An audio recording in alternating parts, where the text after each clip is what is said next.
জুলাইয়ে আমাদের ছেলেরা, আমাদের সন্তানেরা সবাই মিলে যে লড়াইটা করলো, আমরা একেবারে জুলাই যুদ্ধ অনেক বড় করে দেখি। পরিবর্তন এসেছে, নতুন নির্বাচন হয়েছে, পার্লামেন্ট তৈরি হয়েছে একটা নতুন, তাই না? সেই সঙ্গে সঙ্গে অনেক আশা প্রত্যাশা আমাদের তৈরি হয়েছে। আবার চারদিকে আমরা দেখছি যে একটা ভয়াবহ একটা অবস্থার মধ্যে আমরা আছি।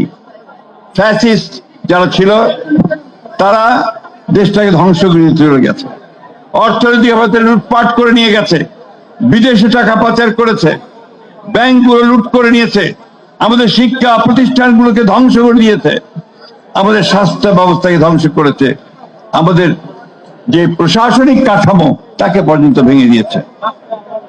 প্রিয় ভাই বোনেরা, এর বিরুদ্ধে লড়াই করে যুদ্ধ করে কিন্তু আমরা এই অবস্থার পরিবর্তন ঘটিয়েছি। আজকে অনেকে চেষ্টা করছে এই পরিবর্তনটাকে ভিন্ন খাতে প্রবাহিত করতে। অনেকে চেষ্টা করছে যে আবার দেশে কিছু কোনো কোনো ছোটখাটো ইস্যু নিয়ে বা অন্য কোনো ইস্যু নিয়ে একটা আপনার কিছুটা বলা যেতে পারে গোলযোগ সৃষ্টি করতে। আমরা কেউ চাই না দেশে আর গোলযোগ হোক। চাই ভাই, এই যে দেখে আসলাম মাঠে প্রচুর ধান কাটছে কৃষকেরা, আপনার ধানের ন্যায্য দামটা চান, তাই না?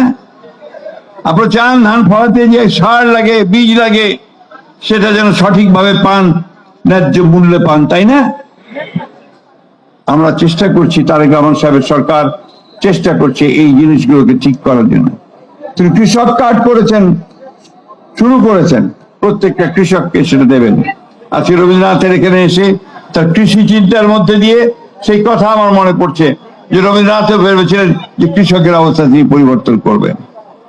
আজকে ফ্যামিলি কার্ড করা হয়েছে মহিলাদের ক্ষমতায়ন করার জন্য।